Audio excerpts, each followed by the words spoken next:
Olá, boa tarde. Boa tarde. O Jornal da Cultura, a primeira edição desta quinta-feira, começa agora. O governo sofre derrota e Congresso não conclui votação de pacote fiscal com a nova previsão de gastos. O orçamento para 2018 será fechado com meta antiga e pode complicar ainda mais as contas federais. Enquanto isso, o presidente Michel Temer chega à China para encontro das economias emergentes. O primeiro compromisso da agenda é com o presidente Xi Jinping. O Brasil termina hoje a missão de paz no Haiti. Depois de 13 anos, os capacetes azuis da MINUSTAH, chefiados pelo Exército Brasileiro, voltam para casa e haitianos assumem o desafio de administrar o próprio país. Ministro do Supremo Tribunal Federal dá prazo de 10 dias para o governo explicar decreto que extinguiu a RENCA, a Reserva Nacional do Cobre e Associados. A medida continua suspensa por outra decisão da Justiça. A violência contra a mulher é assunto da nossa entrevista no estúdio. Nossa reportagem flagrou mais um caso de abuso no transporte público. Nem sempre a violência termina aí. 3.000 mulheres foram assassinadas no último ano por causa do gênero. A mudança desse quadro começa na escola. Desemprego tem leve recuo e atinge 13.300.000 brasileiros. No esporte, as comemorações do centenário do Palmeiras, na semana em que o clube lembra porque deixou de ser Palestra Itália para assumir o nome que encanta a torcida alviverde paulista.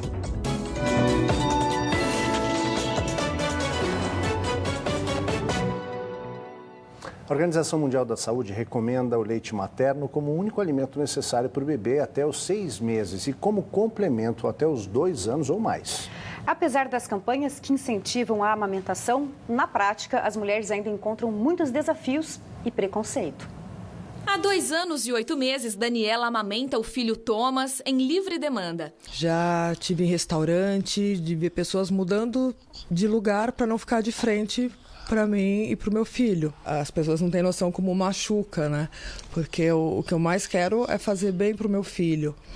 Né? E ao invés de ter um apoio, eu acho assim, se a pessoa não tem uma palavra de apoio, então respeite. Uma pesquisa recente realizada por uma empresa de produtos para amamentação mostrou que 64% das mães brasileiras consideram natural amamentar em público, mas 40% delas já sofreu críticas ou algum tipo de preconceito ao fazê-lo. Por ser algo natural, por que a gente precisa se constranger com isso, né? Começa com a gente conscientizando a sociedade, conscientizando as pessoas de quanto o aleitamento materno é importante, de quanto essa relação é importante e deve ser preservada, e a sociedade como um todo apoiar isso. Quanto mais tempo a criança mamar no peito, mais benefícios para ela e para a mãe. Ele vai proteger contra diarreia, contra pneumonia, infecção de ouvido, para o bebê e para a mãe. Ele inclusive reduz o risco de câncer de mama, de útero e de ovário. Meu leite, eu sei que ainda supre 30% da necessidade proteica dele, vitamina A, vitamina C e isso aqui, que não tem preço. Ficou para o dia 5 de setembro o fim da votação do pacote fiscal do governo, que aumenta o limite para o rombo das contas públicas. Depois de 11 horas de discussões, a sessão do Congresso foi encerrada de madrugada por falta de quórum, sem concluir a análise do projeto. O projeto enviado pelo governo aumenta para 159 bilhões de reais o teto do rombo das contas públicas em 2017 e 2018. O texto base chegou a ser aprovado, mas faltou votar as alterações propostas pelos parlamentares. Uma nova sessão foi convocada para a próxima terça-feira, dia 5. Como hoje é a data limite para o envio do orçamento de 2018 ao Congresso, o governo terá de entregar ao Legislativo uma proposta com previsão desatualizada de receitas e despesas. O líder do governo no Senado, Romero Jucá, disse que isso não vai gerar complicações e avalia que o pacote fiscal será totalmente aprovado na semana que vem. E o presidente Michel Temer já está na China, onde vai participar da reunião dos BRICS e tentar atrair investidores para o pacote de privatizações do governo. A viagem do presidente começou ontem de manhã. Temer retorna ao Brasil só na próxima quarta-feira, dia 6 de setembro. Logo ao desembarcar em Pequim, Michel Temer publicou esta foto em sua conta no Twitter. O presidente participará na China da reunião do Grupo de Países Emergentes, conhecido como BRICS. Em vídeo nas redes sociais, Temer disse que vai aproveitar a viagem para tentar aumentar exportações e atrair investidores para o recém-lançado pacote de 57 concessões e privatizações. Durante a noite, o avião de Temer fez uma escala de reabastecimento em Portugal. O país negocia com o Brasil um acordo de 450 milhões de dólares para a compra de 5 novos cargueiros da Embraer, maior avião fabricado pela empresa. Após o desembarque em Pequim, a agenda oficial da viagem começa amanhã, com um encontro entre Temer e o presidente chinês Xi Jinping. No sábado, Temer participa de evento com empresários e no domingo embarca para a cidade de Xiamen, onde acontecerá a reunião dos BRICS. E o presidente da República, Michel Temer, tem 10 dias para explicar o decreto que determina a extinção da RENCA, a Reserva Nacional de Cobre e Associados. A medida está suspensa por liminar e é alvo de uma ação no Supremo Tribunal Federal. O ministro Gilmar Mendes é o relator da ação de inconstitucionalidade movida pelo PSOL contra o decreto que extingue a Reserva Nacional do Cobre, na divisa entre Amapá e Pará. O decreto, assinado pelo presidente Michel Temer, foi publicado sob a alegação de que a área não é um paraíso, além de ser alvo de garimpo ilegal. Ambientalistas veem a medida como uma ameaça às florestas e às comunidades indígenas. Ontem, a Justiça Federal em Brasília determinou a suspensão imediata de todo e qualquer ato administrativo que busque extinguir a RENCA. A Advocacia Geral da União já informou que vai recorrer. O prazo de 10 dias para explicações, estipulado por Gilmar Mendes, coincide com a viagem de Michel Temer à China. Agora a economia, cai o número de desempregados no Brasil. Agora são 13 milhões e 300 mil pessoas fora do mercado de trabalho. A taxa no trimestre encerrado em julho foi de 12,8%. No trimestre anterior tinha ficado em 13%. Mesmo caindo, o desemprego em 2017 continua maior do que no ano passado, quando a taxa era de 11,6%. De acordo com o IBGE, a maior parte dos que conseguiram emprego estão na economia informal, ou são trabalhadores por conta própria ou não têm carteira assinada. Agora a gente fala de violência contra a mulher. Entre janeiro e julho, 288 ocorrências de abuso sexual foram registradas em trens, ônibus, metrô da capital paulista e da região metropolitana. Só as registradas, o número real é muito maior. Ontem, na Avenida Paulista, aconteceu mais um caso, viu? A repórter Adriana Cimino estava lá, acompanhou tudo e conta isso pra gente. Tudo bem, Adriana? Bem-vinda. Oi, Aldo. Boa tarde, Ana. Boa tarde para todo mundo. Pois é, a gente estava fazendo outra reportagem e, de repente, viu a confusão. Quando eu fui apurar o que havia acontecido, descobri mais um caso de violência contra a mulher no transporte público. O dia parecia comum para a Juliana, até ela entrar no ônibus. Eu acabei de ser assediada no ônibus. O que aconteceu? Eu estava sentada ao lado de um homem, ele começou a se aproximar, e aí ele começou a palpar meus seios, e aí eu fiquei transtornada, e aí começou o maior escândalo, porque ele falou que eu estava louca, enfim. O caso aconteceu dentro deste ônibus que faz a ligação entre os bairros da Lapa, na Zona Oeste, e da Vila Mariana, na Zona Sul de São Paulo. A denúncia foi feita quando o veículo entrava na Avenida Paulista. Aí, o motorista estacionou o veículo em frente ao ponto, fechou as portas e esperou a chegada da polícia. O acusado de assédio não quis gravar entrevista, mas contou à reportagem que esbarrou em Juliana sem querer porque carregava uma pasta. Ele negou ter tocado Juliana intencionalmente. O caso foi encaminhado ao Distrito Policial de número 78. O que me motivou foi porque outras mulheres vão passar por isso provavelmente e vai ser hoje ainda. E aí várias pessoas ainda começaram a criticar que estava atrasando o trânsito, mas se a gente não fizer alguma coisa... A Secretaria de Segurança Pública de São Paulo informou que a ocorrência foi registrada como importunação ofensiva ao pudor. O homem, de 48 anos, assinou um termo circunstanciado na delegacia e foi solto. E olha, na terça-feira, mais ou menos 24 horas antes da violência que a Juliana sofreu na Paulista, uma outra mulher denunciava um agressor que também, dentro de um ônibus na mesma região da cidade, ejaculou no pescoço dela. O rapaz foi preso em flagrante e liberado ontem por uma decisão do juiz José Eugênio do Amaral Souza, que classificou como atentado ao pudor e que, segundo a decisão dele, não houve constrangimento, tampouco violência ou grave ameaça. Esse acusado, de 27 anos, tem outras 5 passagens pela polícia por suspeita de estupro, mas em nenhuma delas foi a julgamento. Estas e tantas outras formas de violência contra a mulher cometidas diariamente não são suficientemente condenadas pela nossa sociedade, ainda machista, ainda preconceituosa, e isso inclui o feminicídio. Matar uma mulher é o ponto máximo desta escalada de agressões cotidianas. Para acabar com isso, temos que ser incansáveis na busca pela igualdade entre os gêneros. Isso inclui informação e atitude. Ser mulher. Esse simples fato determinou quase 3.000 mortes no último ano.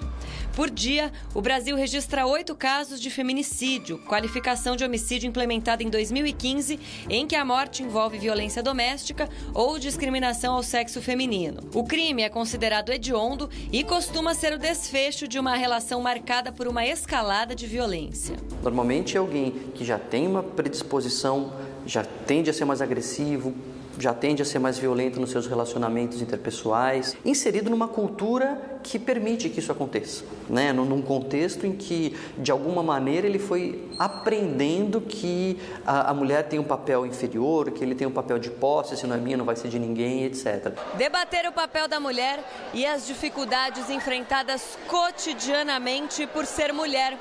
Esta foi a proposta de um projeto desenvolvido por essa escola estadual em Diadema, na Grande São Paulo. Alunos e alunas do ensino fundamental e ensino médio foram convidados a ver com outros olhos a questão de gênero por meio de uma imersão em todas as disciplinas. O professor de História falou da mulher na evolução, o direito de voto, a música, o pejorativo da música. Elas têm medo. Discutir o assunto aumentou o respeito. Como eu jogo futebol, eles me olhavam com um olhar de machismo, de preconceito. Ah, ela não pode jogar futebol porque o seu lugar não é aqui. Então hoje eu vou pra quadra, jogo futebol, eles me tratam melhor, com muito mais respeito, como eu gosto de ser tratada. Fez bem para a autoestima. Eu sou bela como eu sou, como eu nasci. E mudou posturas. Por eu ser homem, aprendi muita coisa que a gente fazia contra mulheres que ofendia ela. As mulheres, elas podem ser mais, podem ser tudo o que quiserem. O espaço aberto ao livre diálogo também permitiu que dramas familiares fossem compartilhados. Minha mãe, ela sofreu agressões físicas, verbal. Coragem, compartilhamento, conversa. Iniciativas que ainda são dolorosas por causa da impunidade de muitos agressores, mas necessárias. Na maioria das vezes ela não vai conseguir sair dessa situação sozinha. Muitas vezes os vínculos já são muito complexos, às vezes tem filho, às vezes tem dependência financeira, às vezes tem várias camadas de vínculo que a pessoa sozinha não consegue desfazer. Então é importante pedir ajuda. Para falar sobre a violência contra as mulheres e da responsabilidade do Estado em prevenir e coibir crimes que ferem a autonomia feminina, a gente recebe a promotora de justiça Silvia Chaquier. Ela é coordenadora do Grupo Especial de Enfrentamento à Violência Doméstica e Familiar contra a Mulher do Ministério Público do Estado de São Paulo. Obrigada pela presença. Eu que agradeço o convite. Doutora Silvia, para a gente começar essa nossa conversa, que são muitos pontos para a gente analisar, primeiramente, a violência, a culpa nunca é da mulher, isso tem que ficar bem claro. Muito claro. É uma cultura machista. A culpa nunca é da vítima, a culpa é do abusador, a culpa é do agressor, a culpa é da sociedade que ainda marginaliza essas mulheres, que julga seu comportamento social ou sexual para muitas vezes colocar essa vítima no banco dos réus. A culpa é de um Estado que não se compromete em coibir esse tipo de violência. Perfeito. Aldo? O Estado brasileiro tem fornecido que tipo de ferramentas justamente para vocês que operam direito lidarem com essa questão? Há ferramentário o suficiente justamente para punir, para que não haja impunidade e combater essas ações? Bom, nós temos um marco legal importantíssimo que é a Lei Maria da Penha, que completa 11 anos. A Lei Maria da Penha trouxe um arcabouço protetivo para a vítima em situação de violência, para a mulher em situação de violência, com vários mecanismos de proteção e contempla inúmeras políticas públicas destinadas a proteger essa mulher, coibir essa violência e prevenir. E a execução disso? Aí que está. A questão, e aí o grande entrave, é que nem todas essas políticas foram tiradas do papel e implementadas. Quando a gente diz, alguém já disse que uma nação escolhe politicamente o número de feminicídios que ela vai ter, isso significa o engajamento das instituições, do poder público, a vontade política de responder a esses crimes, a esses feminicídios, que já são tidas como mortes evitáveis, né? O feminicídio é uma morte evitável porque ela acontece, como já foi dito na reportagem, como o fim de um contínuo de violência. Portanto, há meios, há mecanismos para interromper esse ciclo da violência, essa escalada de violência que acaba culminando com o feminicídio. Quando uma mulher morre, é porque essas instituições falharam, é porque nós, e aí falando como Estado, nós falhamos. Doutora, ainda falando sobre colocar em prática essas ferramentas, no meio de toda a confusão, ontem eu presenciei um dos policiais que atendia a ocorrência fazendo a seguinte pergunta para a Juliana: ele te agrediu ou só passou a mão em você?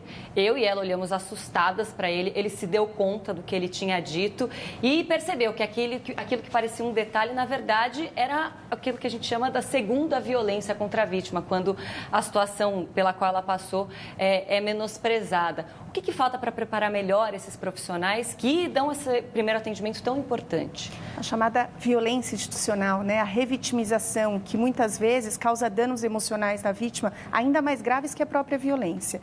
Essa também é uma política prevista na Lei Maria da Penha, a capacitação de gênero de todos os profissionais que atuam na linha de frente, que atuam na rede de enfrentamento à violência contra a mulher. Ela é imprescindível para a gente evitar esse tipo de revitimização, de resposta inadequada toda vez que a mulher procura as instituições, busca por ajuda. É tão difícil conscientizar e, por vários aspectos, uma mulher a romper com o silêncio de um relacionamento abusivo ou de um ato violento e procurar as instituições, acionar o sistema de justiça. Se essa primeira resposta não for adequada, ela pode ser determinante para essa mulher realmente não acreditar que as instituições funcionam e nunca mais buscar ajuda. Entre aspas, a gente perde essa vítima e essa vítima que pode vir a sofrer um feminicídio. Agora, essa sua colocação traz um outro ponto aí sobre a falta de um tipo penal adequado para esse tipo, para crimes dessa natureza. Hoje no Brasil, nós não temos na nossa legislação penal um tipo penal intermediário entre esses crimes de menor potencial ofensivo, importunação ofensiva ao pudor, que são crimes mais brandos, com penas ínfimas, e o crime de estupro, um crime hediondo, com uma pena grave. Então, nós não temos uma graduação no nosso direito penal de uma conduta intermediária, de um tipo penal intermediário que se adequaria melhor a esse tipo de comportamento. Doutora, mas aí também vale a interpretação de cada juiz, né? Mas agora a gente mudando um pouco, voltando para a violência doméstica. Muitas mulheres, elas se acostumam com a agressão, com as ofensas, com a brutalidade dos seus parceiros, maridos, namorados, e não percebem que isso não é natural, que não faz parte da dinâmica do casal. Isso é uma outra coisa, isso é violência. Então, quem pode ajudar nesse caso? Amigos, parentes, eles podem ser testemunhas, eles podem dar o alerta, eles podem fazer parte desse grupo de apoio para essa mulher que é vítima e que acaba silenciando por nem perceber que aquilo é uma agressão? Sem dúvida que podem ajudar. A chamada rede comunitária, os familiares, os colegas de trabalho, todos nós somos responsáveis quando nos calamos diante de uma violência. Quando nós nos calamos, nós escolhemos um lado, não há território neutro, como nós dizemos, escolhemos um lado e esse lado do silêncio é o lado do opressor, é o lado do abusador. Então é importante alertar essas mulheres que muitas vezes continuam presas a esses relacionamentos abusivos, violentos, por vários fatores, que vão desde a vergonha, o temor de não ser acreditada, o isolamento social, a questão da dependência emocional e financeira ainda é muito forte. Enfim, são vários fatores que ainda hoje levam essas mulheres a permanecer nesses ciclos de violência, não porque elas se acostumam, ninguém se acostuma à violência propriamente, mas porque não há mecanismos, sejam eles financeiros, emocionais, psicológicos, para romper com esse relacionamento abusivo. Está certo, muito bom. Conversamos com a promotora de justiça, Silvia Chaqui. A gente agradece muito a sua presença. Uma ótima tarde. Muito a gente obrigada. agradece também a nossa repórter Adriana Simão. Obrigada. Até a próxima. Aldo. O Brasil encerra hoje a missão de paz que chefiou por 13 anos no Haiti. A população já não vê mais os capacetes azuis e a bandeira brasileira nos uniformes dos soldados pelas ruas das cidades haitianas. O Brasil era o líder da missão de paz das Nações Unidas, que procurava a estabilização do país com tropas norte-americanas, canadenses, francesas e chilenas. Os haitianos reassumem o controle da segurança pública com uma série de desafios. O país está entre os mais miseráveis do mundo e a violência cresce de forma assustadora, principalmente na capital Porto Príncipe. O auge da atuação brasileira foi logo após o terremoto de 2010, em que 230 mil pessoas morreram. Na época, 2.200 militares estavam no país. No total, mais de 37 mil soldados trabalharam na maior missão militar estrangeira, desde a atuação na Guerra do Paraguai, em 1864. De 2004 a 2016, a MINUSTAH, como foi chamada a missão, custou 2,5 bilhões de reais. As tropas brasileiras que passaram por lá trouxeram na bagagem a experiência de ações urbanas, que chegaram a ser aplicadas no Rio de Janeiro. Tênis, vamos lá então. US Open, o torneio que acontece ontem, foi dia de acompanhar a estreia de mais 2 tenistas brasileiros no torneio de simples, do torneio de tênis nos Estados Unidos. Entraram em quadra Thiago Monteiro e Tomás Bellucci em Nova York. Vamos ver como é que foi. Tomás Bellucci, 76º colocado no ranking mundial, perdeu para o alemão Dustin Brown, número 116 do mundo, por 3-0. O paulista teve problemas com o saque, dando a Brown a vantagem. O roteiro dos 3 sets foi parecido. Após a partida, Bellucci justificou a derrota, dizendo que teve problemas, uma infecção, e ficou 15 dias sem treinar. Chegou e jogou. Thiago Monteiro também não conseguiu avançar na chave simples. Número 3 do Brasil enfrentou o tunisiano Malek Yaziri. O jogo começou equilibrado, com nenhum deles abrindo espaço para o adversário. O brasileiro conseguiu manter o nível e empatou o placar. Yaziri chegou perto de selar a vitória, mas desperdiçou 2 chances ao cometer erros de saque, permitindo ao brasileiro voltar a igualar o placar. Thiago contou com o apoio da torcida para empatar o confronto, mas não deu e viu Yaziri liquidar a fatura em 3-2. A seguir, o drama dos desabrigados pelas chuvas na Ásia. Uma nova fronteira para a medicina. Pela primeira vez, uma terapia de modificação genética de sucesso é liberada contra o câncer. A gente conta essa história para você já já.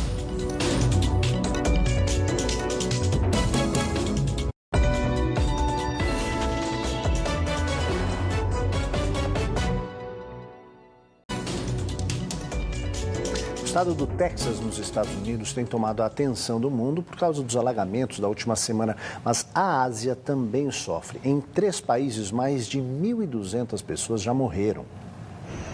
A Índia, Bangladesh e Nepal estão no período de monções, que começou em junho e vai até outubro. A Cruz Vermelha considera a temporada atual como a pior em décadas. Foram 750 mil casas destruídas ou danificadas. E, de acordo com a ONU, 41 milhões de pessoas atingidas. Vilarejos inteiros estão isolados, sem comida ou água potável. A água começa a baixar, mas os prejuízos continuam.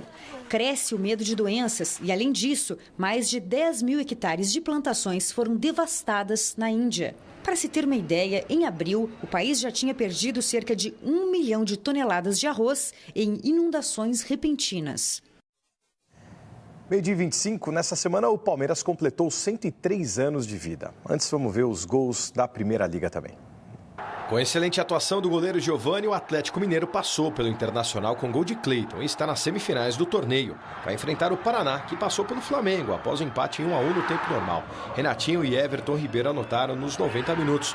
Nos pênaltis, Richard defendeu as cobranças de Vinícius Júnior e Lucas Paquetá. Do outro lado, Londrina venceu um time misto do Fluminense com 2 gols de Carlos Henrique e vai enfrentar o Cruzeiro por uma vaga na final da Primeira Liga. A Raposa despachou o Grêmio por 2-0. Raniel e Arrascaeta fizeram aos 43 e aos 47 do segundo tempo. E no dia 27 de agosto, o Palmeiras assoprou velhinhas. Teve festa. O tema deste ano foram 75 anos da arrancada heróica. O motivo do então Palestra ter sido obrigado a mudar para a Sociedade Esportiva Palmeiras em 1942.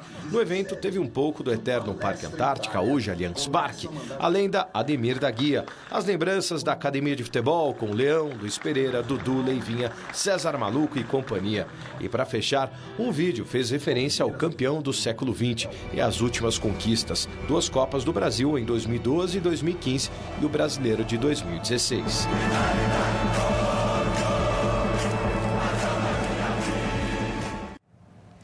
Uma esperança para pacientes de leucemia do mundo todo. Uma nova terapia com manipulação genética acaba de ser anunciada nos Estados Unidos. A terapia chamada de CAR-T modifica as células do próprio paciente para que combatam as células cancerígenas. Nos testes clínicos, 8 em 10 pacientes ficaram livres do câncer depois de 3 meses de tratamento. A técnica, desenvolvida por pesquisadores da Universidade da Pensilvânia e da companhia farmacêutica Novartis, modifica os linfócitos, que são células do sistema imunológico, e lhes dá a capacidade de se ligar às células cancerígenas para destruí-las. Os linfócitos retirados do sangue do paciente são modificados em laboratório e depois devolvidos ao organismo, onde se reproduzem aos milhões, formando um verdadeiro exército que pode combater a doença por anos. É a primeira vez que um tratamento de modificação genética recebe autorização para uso comercial. O desafio agora será baratear o custo, estimado atualmente em R$1,5 milhão. Os cientistas acreditam que isso é uma questão de tempo. De qualquer forma, é um avanço que marca uma nova fronteira para a medicina e um alento para quem enfrenta a doença. O Jornal Cultura, primeira edição, fica por aqui. Uma ótima tarde para você. Agora você acompanha o programa Panorama, que hoje fala sobre as consequências que a poluição urbana tem sobre a saúde humana. Tchau e até amanhã. Tchau.